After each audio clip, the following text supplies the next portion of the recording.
fazer uma pergunta que talvez você nunca tenha encarado de frente. Seja sincero com você mesmo, ok? Você realmente acredita que a música que você ouve é o espelho da alma do seu artista? Pensa bem e responde pra você mesmo isso. Se a sua resposta é não, eu vou te convidar a assistir esse vídeo até o final. Mas se a sua resposta for sim, eu quero te fazer uma outra pergunta mais séria ainda. Você já parou pra pensar o que isso realmente significa? Na profundidade. Sabe por quê?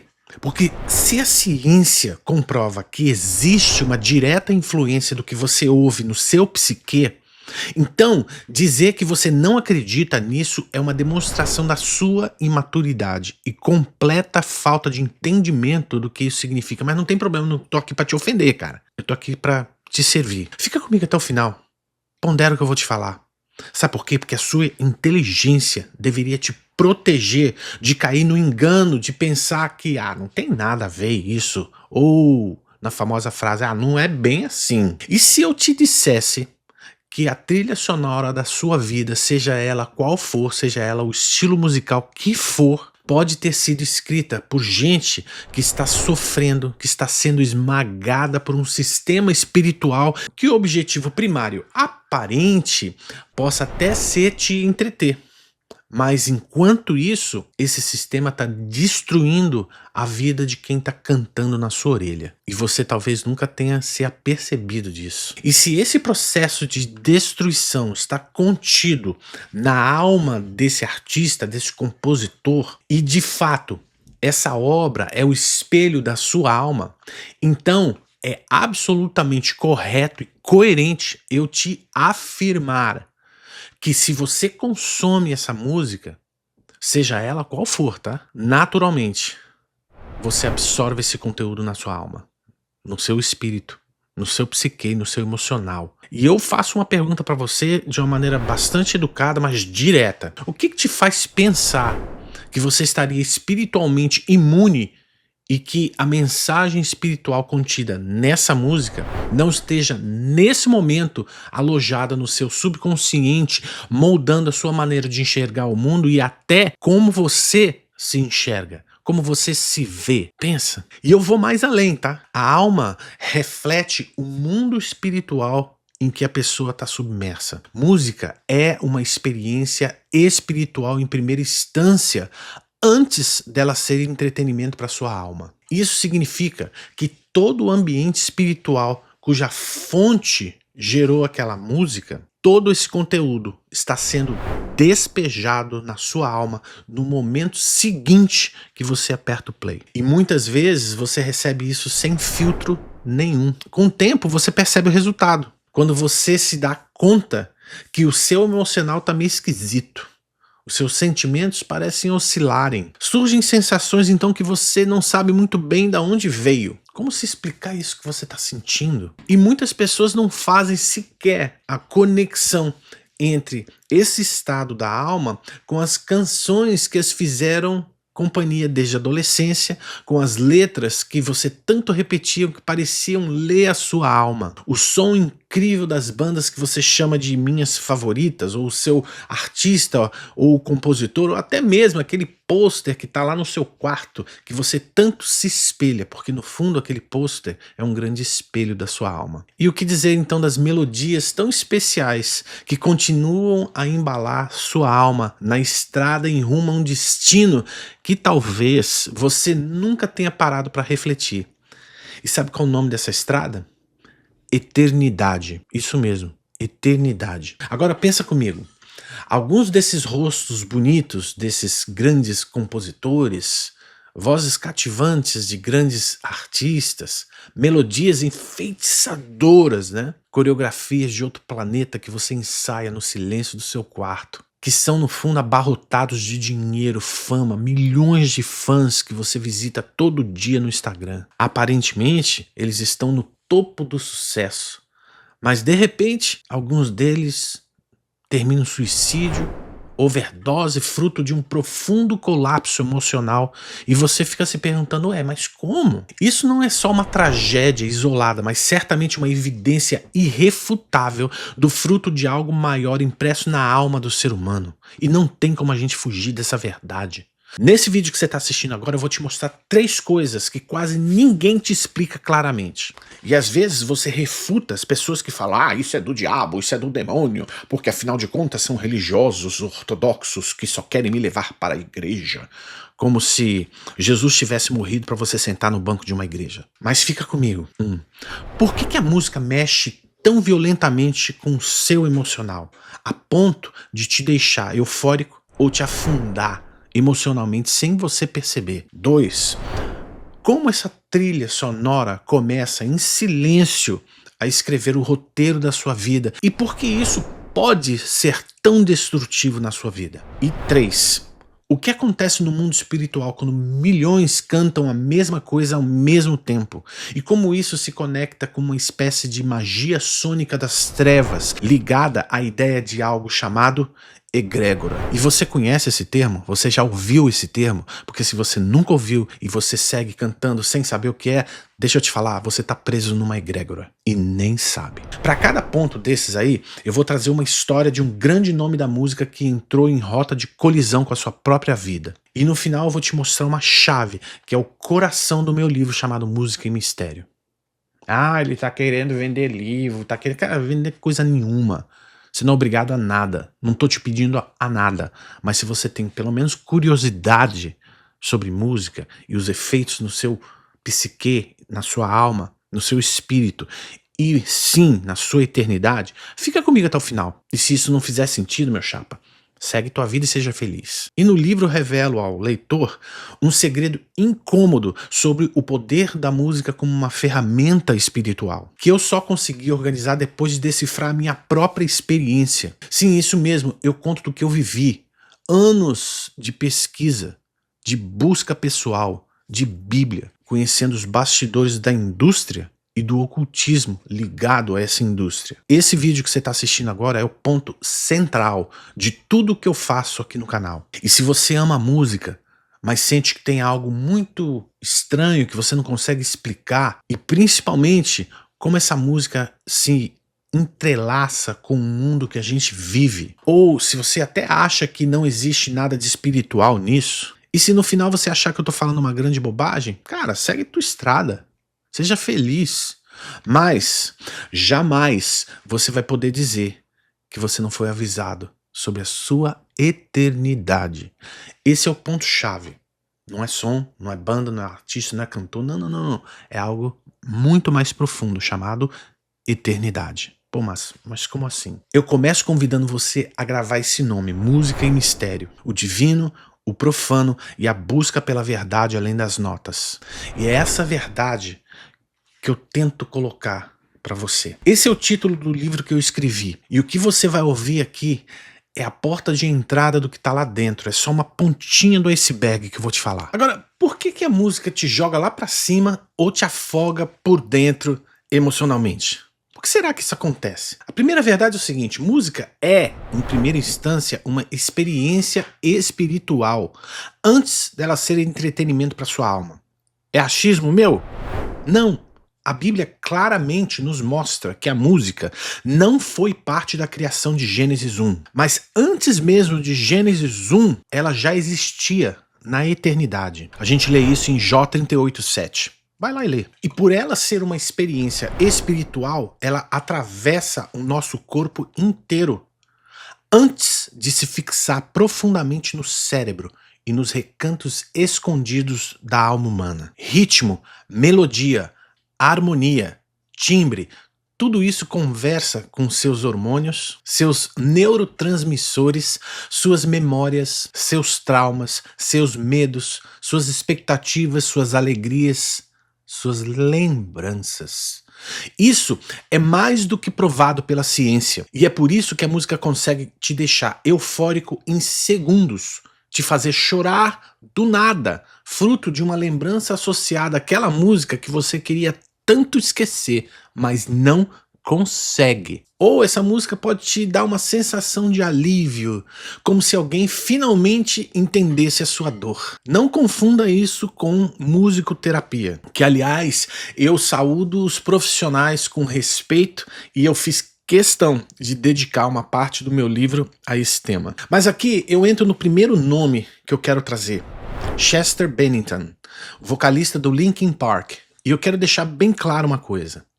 Se você é fã dele e da banda, eu uso esse exemplo com o máximo de respeito à memória de um ser humano, também criado à semelhança e imagem de Deus, como eu e como você.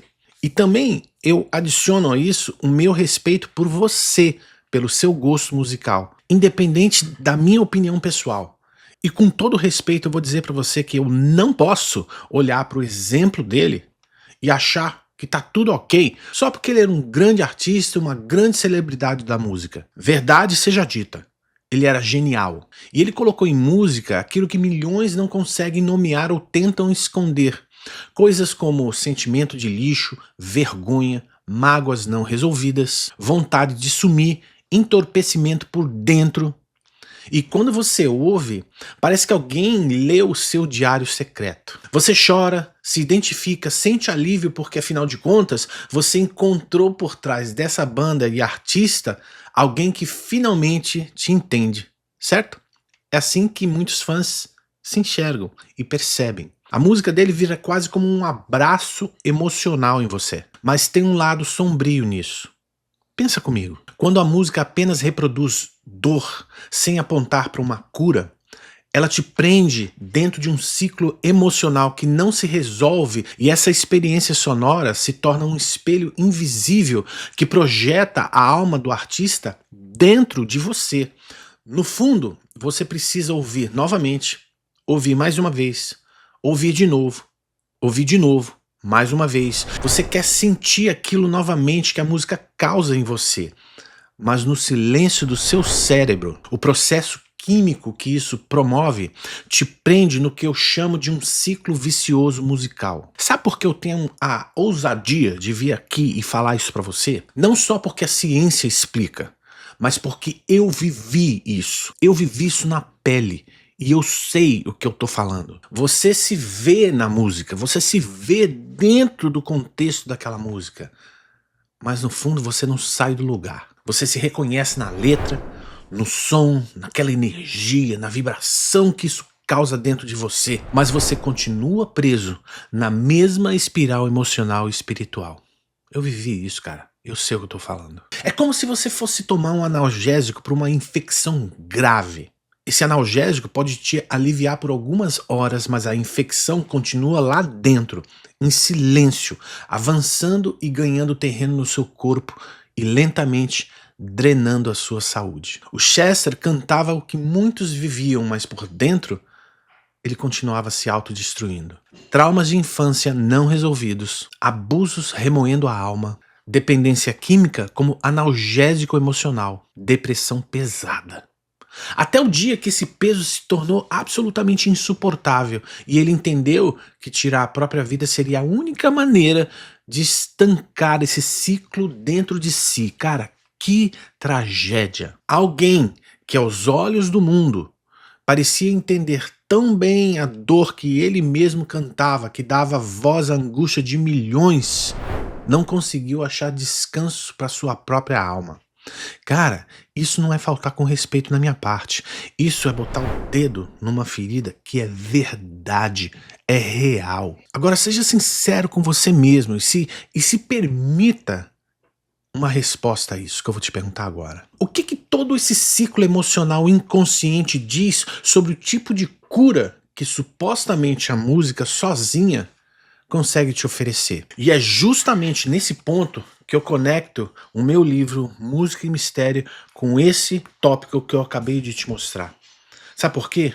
Porque aqui no livro eu analiso e descortino o papel da música como uma anestesia emocional que parece consolar, mas na prática te mantém preso num ciclo espiritual, como exatamente isso aconteceu no cérebro dele, na vida dele, na alma dele. Em um dos capítulos eu mostro casos reais, desde a música clássica até o pop moderno, em que canções viraram praticamente um manual de autodestruição emocional para gerações inteiras. E eu entro em contextos no livro que eu não posso nem destrinchar aqui, Não só por causa de tempo e sendo bem honesto, porque a plataforma não me permite. E se esse papo de depressão, euforia e alívio que não resolve nada já acendeu um alerta em você, mesmo sem eu te falar nada desse livro, você já sacava isso? Entenda, nesse livro que eu escrevi para você, eu abro esses bastidores sem filtro, com nomes, movimentos e conexões que aqui nesse vídeo eu só posso tocar na superfície desse assunto. A segunda verdade que eu quero te falar é a seguinte: a música não mexe somente com o que você sente.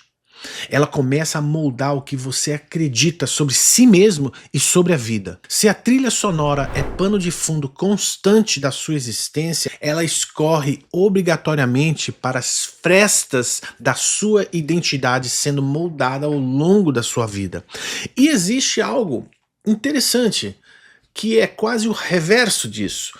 Quando o seu modo de ver o mundo busca a música que reflita exatamente aquilo. E é algo natural de se pensar. Você quer se identificar com a música que você ouve. Isso é óbvio. E eu vou te dar um exemplo que pode parecer até um pouco meio grotesco para muitos, mas pensa comigo.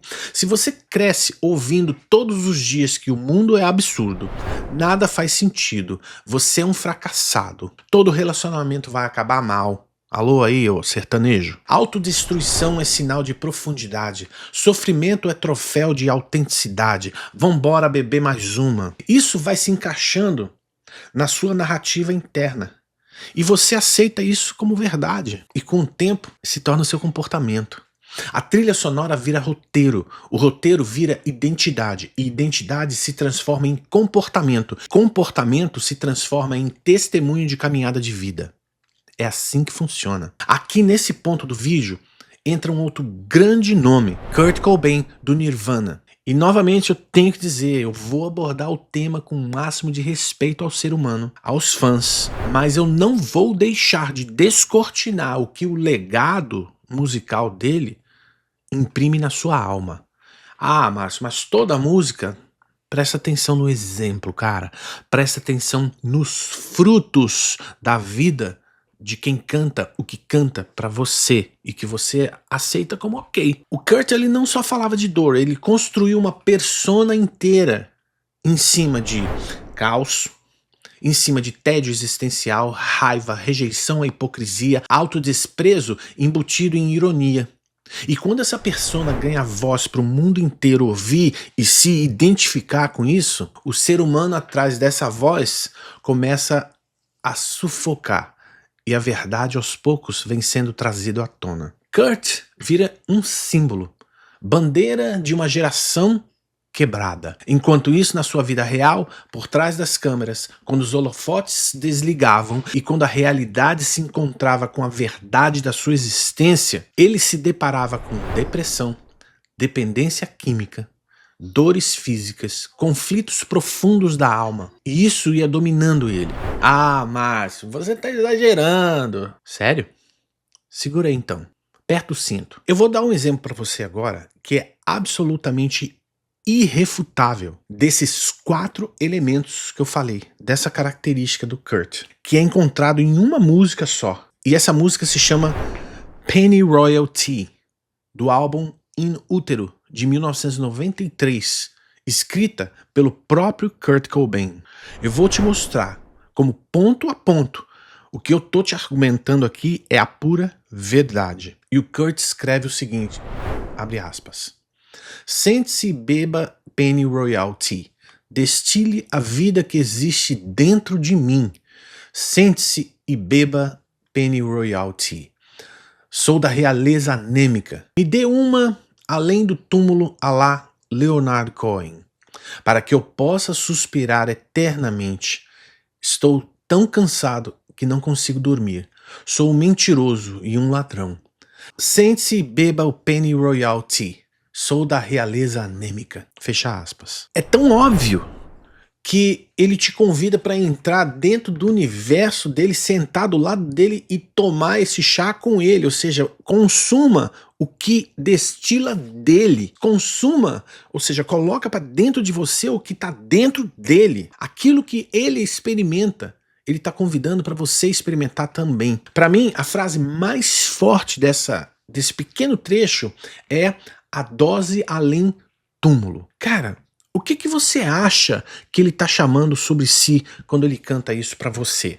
E o que você acha que você atrai sobre você mesmo quando você canta o que ele está repetindo? Tá bom, então deixa eu descer um pouquinho mais profundo nessa análise. A frase nessa letra que diz I have very bad posture, sit and drink pennyroyal tea, somada ao contexto da música e da biografia do próprio Kurt, já descortina então o problema emocional e espiritual contido na música de uma maneira inequívoca. Quer ver? Vou te mostrar. Primeiro, depressão.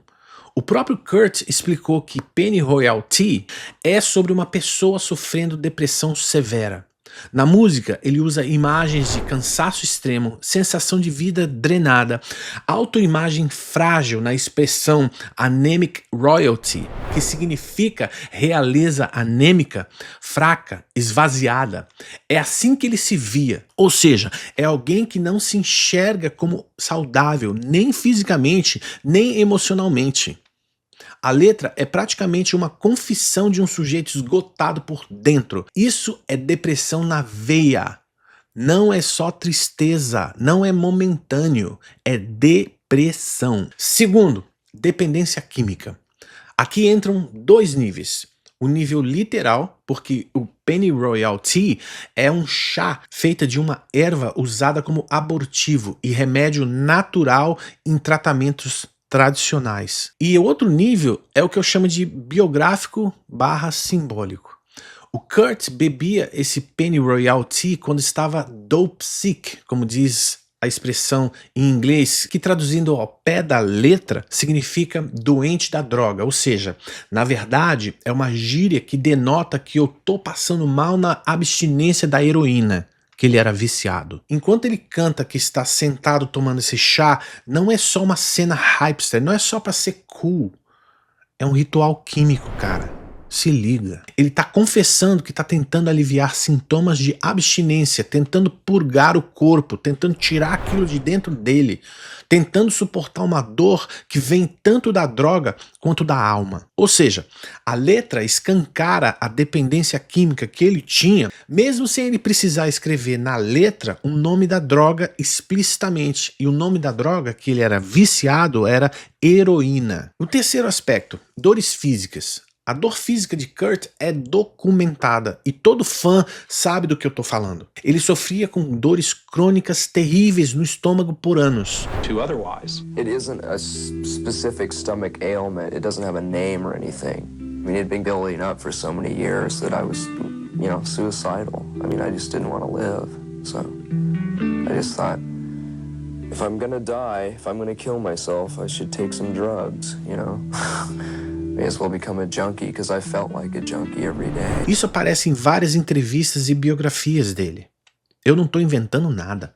Esses problemas de estômago foram um dos fatores que empurrou ele para a heroína, porque ele dizia que nada aliviava a dor. Na música, o próprio uso do chá Pennyroyal Tea remete à ideia de um remédio, uma cura alternativa na tentativa de aliviar sintomas mais profundos que ele sentia. A ideia de destilar a vida que está dentro de mim, como ele descreveu na letra, traz uma imagem de alguém que queria extrair, espremer, purgar algo de dentro do corpo, mistura de dor física e nojo de si mesmo. Ou seja, é o corpo gritando junto com a alma que sofre. Falar em alma, essa letra e essa música exibem conflitos profundos da alma que ele tinha, cara. Aqui é onde o Pennyroyal Tea fica mais pesado espiritualmente, na minha opinião. Sabe por quê? A planta Pennyroyal historicamente ligada a abortivo. Ele mesmo escreveu nas anotações dessa música, abortive, it doesn't work, you hippie. Ou seja, ele tá te dando um puxão de orelha. Meu, isso não funciona, esquece, cara. Ele fala isso é expressão do que estava dentro dele, que ele estava experimentando. Então, o uso desse chá, ele carrega uma simbologia de expulsar algo de dentro dele, de rejeitar, de matar o que está sendo gerado. Quando você junta depressão severa, remédio ritual químico, tentativa simbólica de abortar algo de dentro, sensação de fragilidade extrema, você tem um quadro de conflito existencial profundo. Ele não sabe se quer viver, não sabe o que fazer com o que está nascendo dentro dele, emocional, espiritual e físico. Sente-se fraco, contaminado, drenado.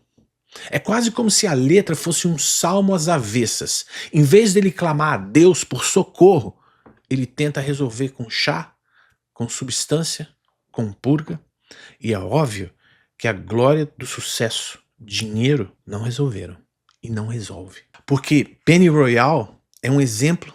E por que Pennyroyal se torna um exemplo inequívoco? Porque numa música só você tem depressão, confirmada pelo próprio Kurt com linguagem de exaustão e vazio, dependência química, um chá como automedicação em contexto de heroína e abstinência, dores físicas dialogando com as dores do estômago, crônicas, anemias, mal-estar corporal e conflitos da alma, que são símbolo de aborto, purga, vontade de expulsar a própria vida dentro de si. A trilha que ele escreveu e que milhões repetem até hoje vira modelo de vida, cara. Se eu sofro, eu sou verdadeiro.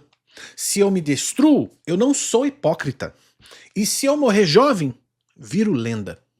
A música nasce como expressão de dor e acaba virando manual de estilo de vida. No meu livro, eu chamo isso de identidade musical moldada pelo ambiente espiritual em que a música nasce. A fonte. Por isso que é muito perigoso você dizer, eu só gosto do som. Na prática, muitas vezes, lá no fundo do seu coração, você está concordando com a mensagem, recebendo essa mensagem e alojando ela na sua alma e tentando esconder de todos à sua volta e talvez até de você o que lá no fundo a sua alma está gritando para você mesmo.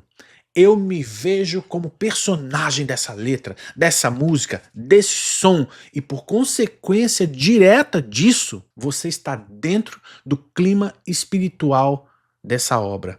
Ou talvez, ao invés do termo clima, eu devesse dizer do ambiente e dos atributos espirituais que essa música carrega para dentro de você. Você veste aquela dor como identidade, sem perceber que na sua vida você está mergulhado num ambiente espiritual que te afasta de valores que Deus te propõe na sua palavra. Isso te corrói por dentro e te cega para o fato de que existe um engano atuando e criando um ciclo vicioso na sua mente. Você veste aquela dor como sua identidade, sem perceber que a sua vida está mergulhada num ambiente espiritual que te afasta de Deus, te corrói por dentro e te cega para o fato de que existe um engano atuando via ciclo vicioso no seu corpo, na sua alma e o seu espírito, que estão simplesmente,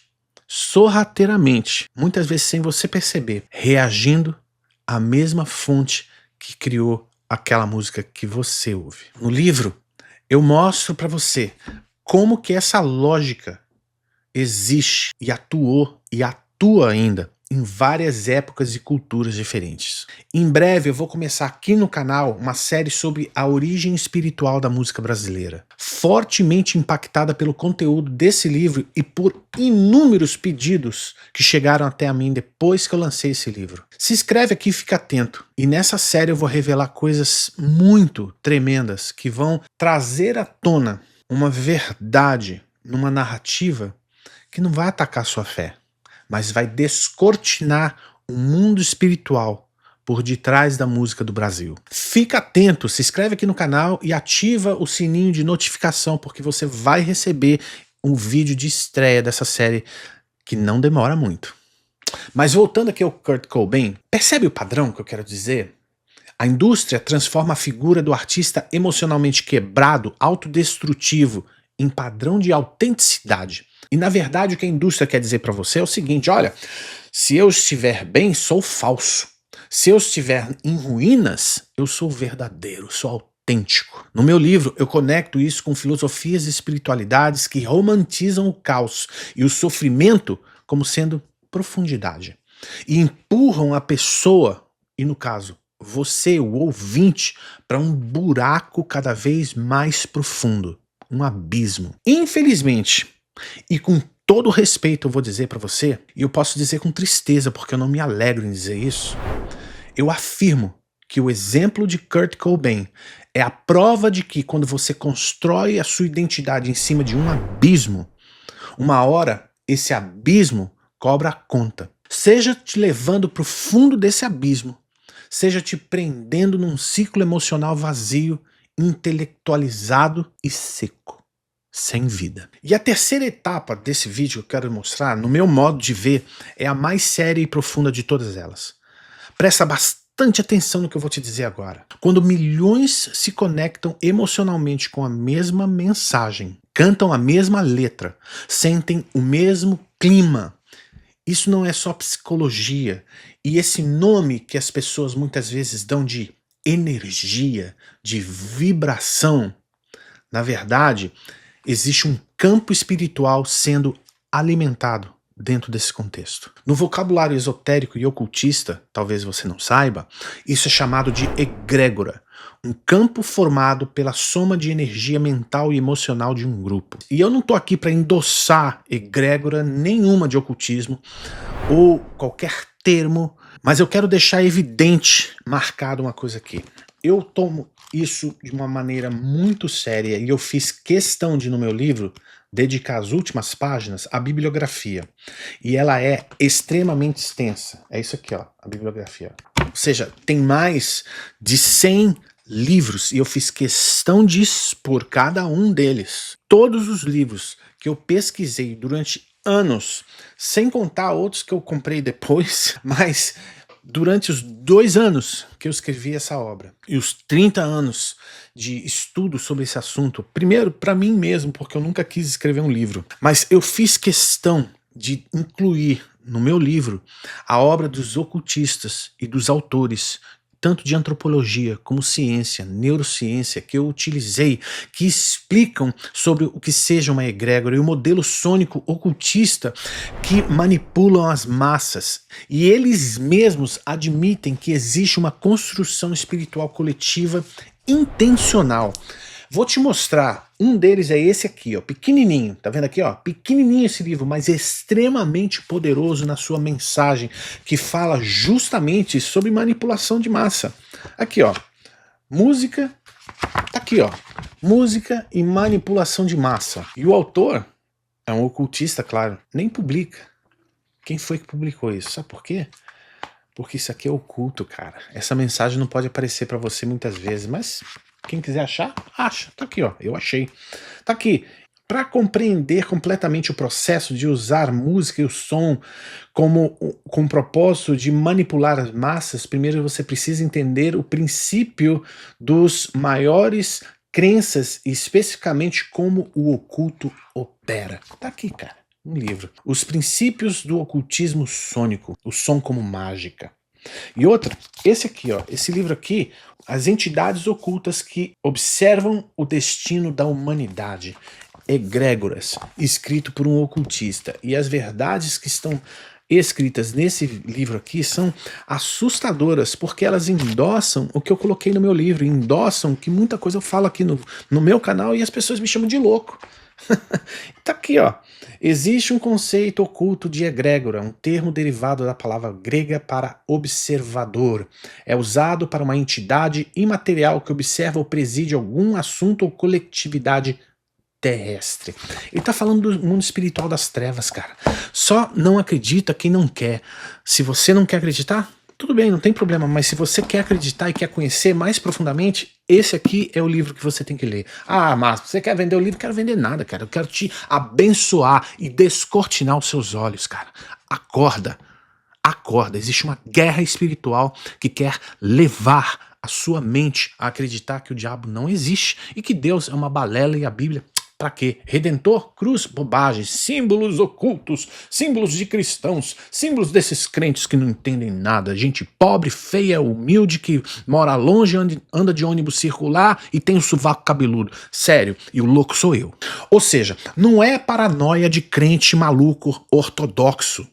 É o próprio mundo ocultista dizendo para você, abre aspas, sim, existe campo espiritual alimentado por pensamento, emoção e rito que usamos para manipular as massas, fecha aspas. A Bíblia já denunciava isso há muito tempo. O apóstolo Paulo escreveu sobre principados e potestades, fortalezas espirituais, padrões que dominam cidades, culturas e gerações para cegar o homem e afastá-lo da verdade revelada em Jesus.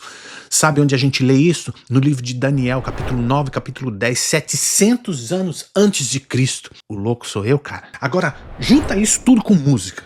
Milhões cantando autodestruição, celebrando vícios, normalizando promiscuidade sexual, zombando de Deus, usando símbolos cristãos em coreografias escancaradas e exclamando: eu sou o meu próprio Deus, eu tomo as minhas decisões, eu faço as minhas regras, e o mundo aplaude. Você realmente acha que isso é só um conceito artístico? Que isso não tem alvo, não tem direção, não tem espírito por trás? Os ritos, os símbolos. Se você acha que tudo isso é coincidência ou só coreografia criativa, você está, no mínimo, sendo ingênuo e brincando de faz de conta que não existe uma eternidade para onde você caminha de olhos vendados por causa da música que você ouve. Por que você acha que não existe zombaria com Buda, com Confúcio, ou com Mohammed, ou com Alá? Por que não existe zombaria com Maria, com os santos da Igreja Católica? Por que não existe? Por que existe zombaria só com Jesus, cara? Sabe por quê? Porque isso cria um ambiente espiritual, uma atmosfera. Isso é o que se chama de egrégora. Um clima em que certas coisas ficam mais fáceis. Se entregar ao que destrói sem culpa. Perder o senso de certo e errado. Achar normal o que antes chocava. Se sentir cada vez mais vazio, mesmo com toda a diversão do mundo. É aquela euforia que acaba 2 minutos depois que você deixa a balada. Aqui entra o terceiro e último exemplo que eu quero dar para você hoje, que é um DJ sueco chamado Avicii, Tim Bergingly. A música dele é a cara da euforia. Festivais gigantes, multidões pulando, refrões explosivos, gente chorando de felicidade. Por fora, um mar de mãos erguidas, luzes, fogos, celebração. Por dentro, um jovem adoecendo, ansiedade severa, exaustão extrema, um estilo de vida que ele mesmo dizia que estava matando ele.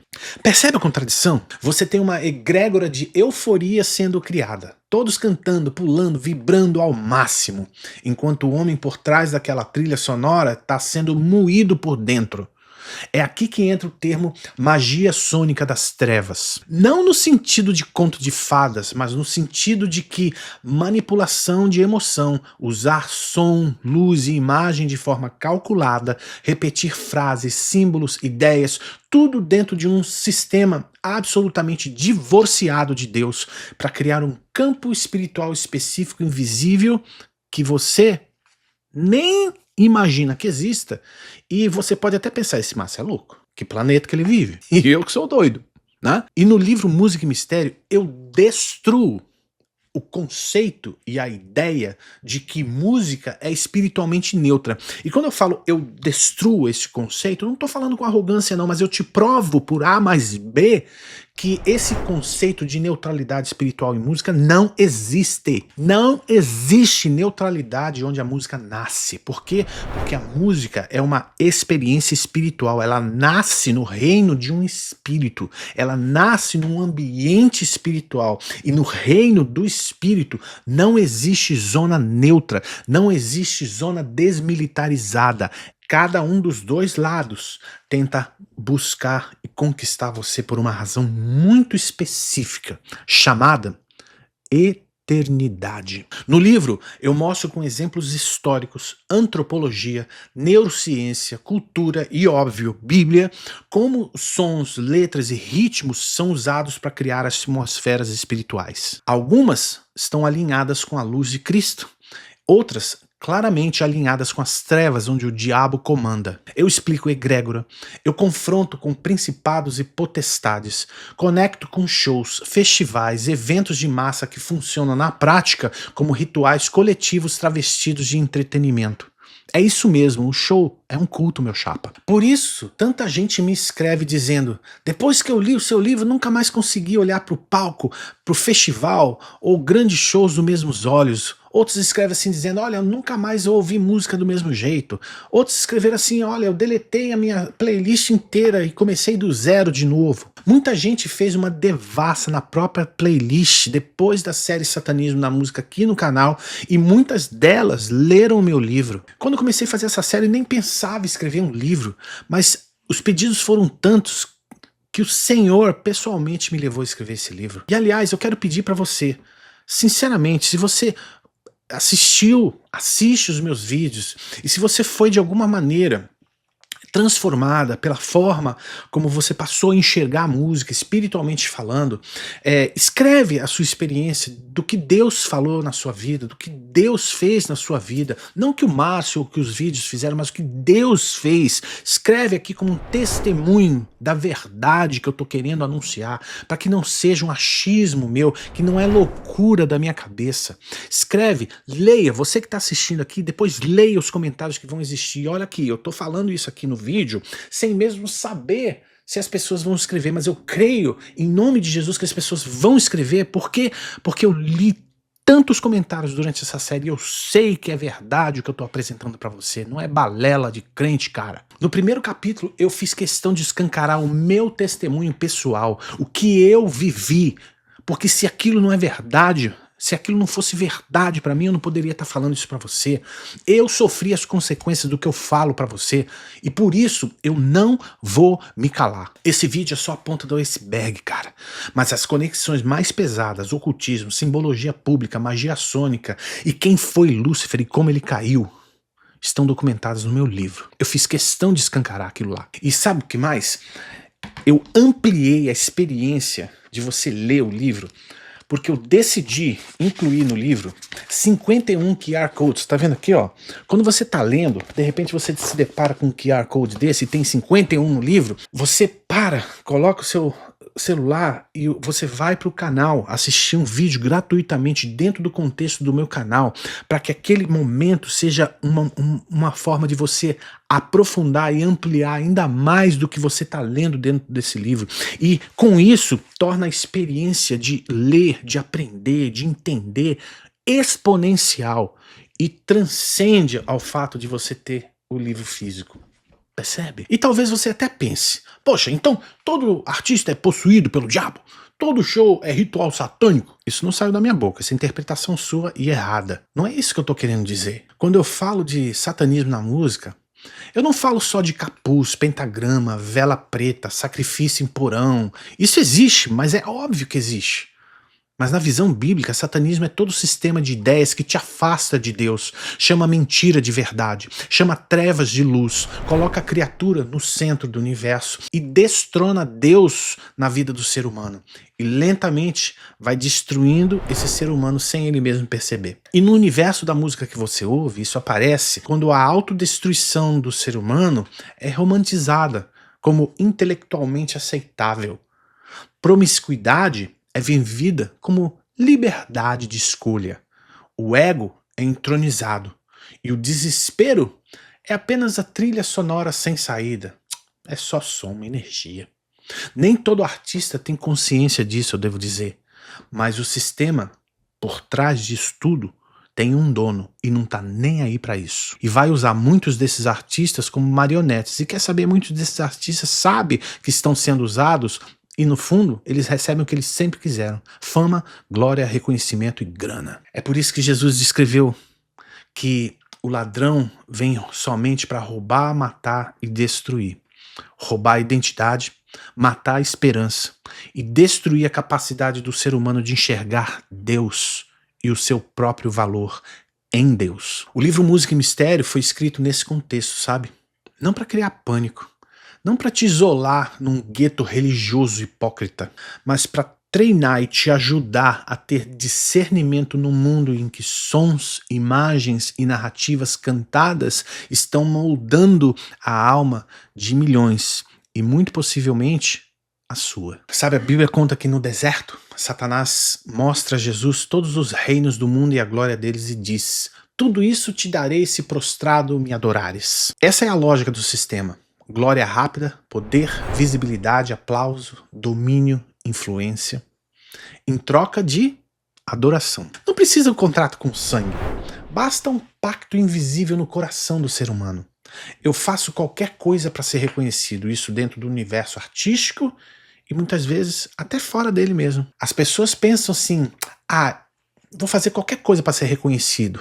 As loucuras da mídia social mostram isso. Eu vivo em função do aplauso, dos likes, da aceitação que isso me autoconduz à minha autoaceitação de mim mesmo. Ou a falta de. As pessoas pensam, eu vou sacrificar família, saúde, fé, alma, desde que o mundo me aplauda. Pensa em Chester, Kurt, Avicii, Michael Hutchence do In Excess, lembra dele? Chris Cornell e tantos outros que passaram por essa vida e foram embora porque a fama, a riqueza e a glória nunca preencheram absolutamente nada. Foram colocados e se colocaram quase como messias culturais, vozes de gerações, porta-vozes da dor, figuras quase sagradas para os fãs, mas sobre um fundamento quebrado, traumas não curados, abusos não tratados, vícios como muleta, imagem pública desconectada do eu real, sendo apenas uma fachada para você achar, coitadinho, como ele é vítima. Mas a música... Jesus responde isso pra gente.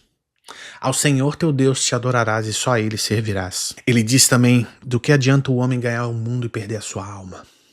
Sabe, Jesus tinha uma missão, e a missão dele não iria jamais se sustentar pela glória desse mundo. Jesus escolheu não ser aplaudido pelas multidões e ser escravo de uma mentira. Já pensou, cara? A identidade de Cristo estava no Pai, na pessoa do seu Pai, e jamais nos aplausos de uma plateia. Os ídolos que o mundo perde são lembretes trágicos. Um sistema que promete tudo, mas entrega o vazio. E você? Você bebe dessa água achando que nunca vai te afetar? Sério? No mínimo, vai moldar a sua mente. No mínimo, presta muita atenção nisso. O que eu te disse aqui nesse vídeo é a pontinha do iceberg. No livro Música e Mistério, eu desço para camadas ainda mais profundas que não cabem no vídeo. E se o que eu te falei aqui te faz pensar, cara, então, deixa eu te falar uma coisa. Esse livro, para você, não vai ser mais um livro que vai ficar na sua prateleira. Esse livro aqui vai te descortinar verdades que podem mudar para sempre a sua vida. E uma coisa eu digo, você nunca mais vai ouvir música do mesmo jeito. Nunca mais. Essa talvez seja uma leitura que você buscava para entender algumas coisas que você não conseguia nem colocar em palavras, mas Deus me capacitou para utilizar mais de 30 anos de estudo e experiência pessoal em pesquisa para minha própria vida por causa da minha experiência que está no capítulo 1 para disponibilizar isso aqui para você. Sabe?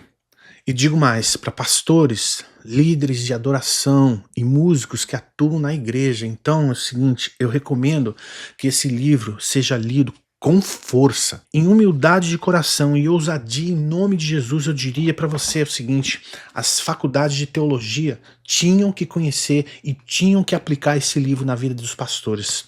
Sabe por quê? Porque a adoração vai estar no centro do seu ministério. E hoje, a adoração é confundida muitas vezes com música, e música é inequívoco que vai existir no centro do seu ministério. E se você não conhece em profundidade o tema, muito cuidado, porque você pode ter a porta da sua igreja aberta para o inferno se você não abrir os seus olhos. O link está aqui embaixo, vou deixar no descritivo desse vídeo. Clica e garanta o seu exemplar de Música e Mistério. Vai na loja Márcio Store e compra o combo, o digital e o livro. Presenteia isso, lê com calma, sublinha, revisa, risca, rabisca, compara com a Bíblia, confronta o conteúdo no Google. Vai ver e pesquisa. Hoje tem a inteligência artificial.